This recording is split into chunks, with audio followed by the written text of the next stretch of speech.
Here's an interesting and rather large specimen. It's calcite on amethyst. As I zoom back, it is quite a large piece.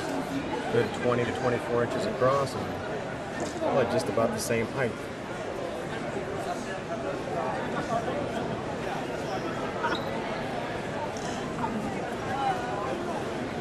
Here's a case put on by the American Museum of Natural History. One piece I wanted to show back here is a piece of microcline with albite, topaz, and clevelandite. And this is from Pakistan in the Nagar River Valley.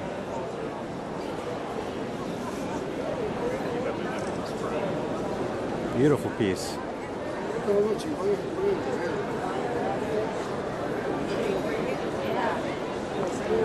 Here's a case with 3 large gem crystals, very large gem crystals. These are from Rob Levinsky's collection. Right up in front is a huge kunzite, probably at least almost 2 feet long, good 6 inches tall, incredible color. One heck of a tourmaline right next to it. Again, probably a good 12 to 14 inches across and 16 to 18 inches tall. Incredible bluish green color to it. And on the far end, something he calls the magic mirror. It's morganite with quartz and kunzite from Afghanistan. Again, probably a good 20 inches across and a good 12 inches tall. The morganite piece right in the middle has got to be a good 6-inch diameter at least. Huge piece. Here's a case of Lindsay and Patricia Greenbank of Cumbria, England, and to note, there's a couple pieces up front here. Calcite twins. There's one.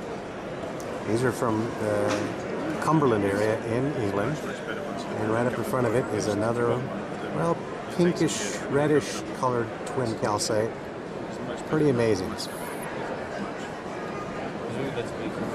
Here's a few specimens from Keith Proctor and Scott Rudolph's collection. Kind of an interesting looking chalcedony from Idnia. And then right next door to it is what he calls a bird's nest in Bisbee, Arizona. Kind of unusual. And of course my eye tends to go right to the rhodochrosite, which is a good luck piece, good luck pocket piece, which is, to my mind, the best color that was ever produced in Sweet Home. Collector's Edge always comes up with something interesting. There's a huge slab of petrified wood. I believe it came from China. Stands a good, not quite 10 feet tall. Wonderful color to it. This could be a coffee table in your living room.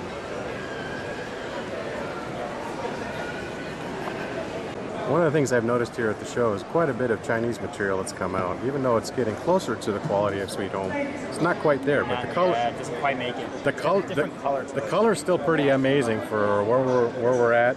This piece could be yours for the low price of $18,000. Coming down, there's a couple more right up in front. These are all from the Wudong mine.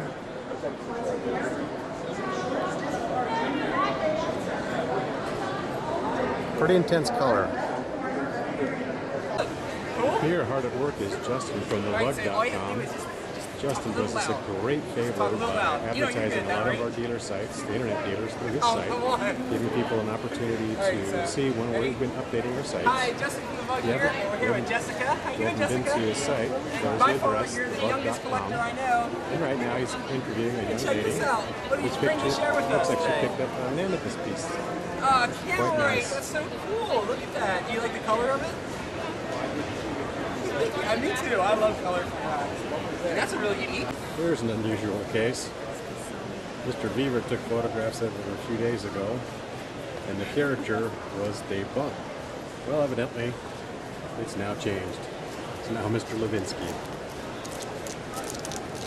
Of oddities, here's a gypsum encrusted shoe. I believe I saw this last year up at the Westward Look show in Osrox's room. It is basically an old tennis shoe, or some sort of a shoe that's been encrusted with gypsum. Oh yeah, look at that. Rather different.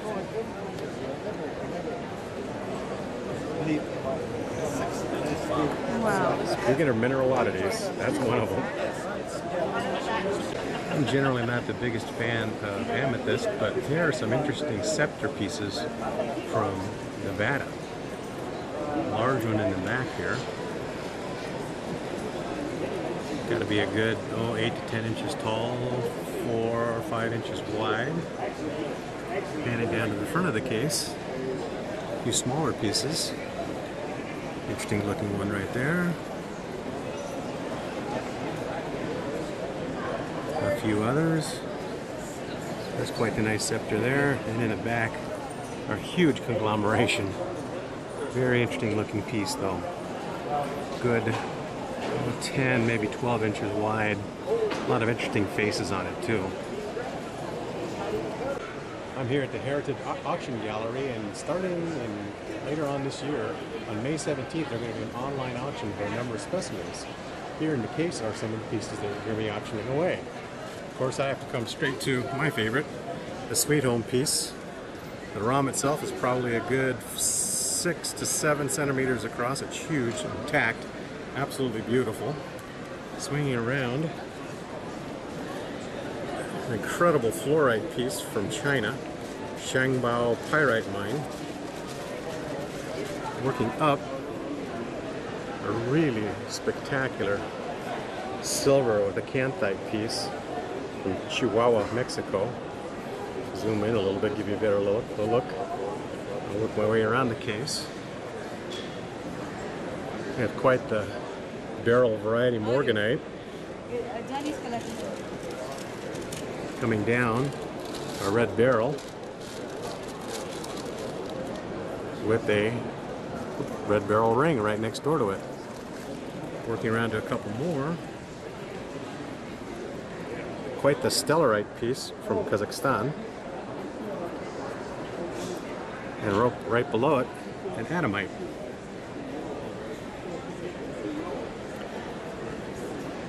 All up for auction, May 17th. Check into my website and I'll list you the auction site online if you're interested in participating. There's another Mineral Oddities display book. There's a few pieces I wanted to show you here.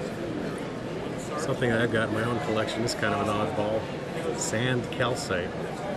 And then right next to it, quite the interesting barrel variety aquamarine from Minas Gerais in Brazil. Unusual cap to it. And right up front here is a copper bowl, I guess is the best way to describe it, from Quina Peninsula in Michigan. Scanning across, a crystal ball made out of quartz. And then this interesting little piece, another barrel of very unusual form, again from Minas Gerais in Brazil. And sitting behind that is a gypsum piece from Chihuahua, Mexico.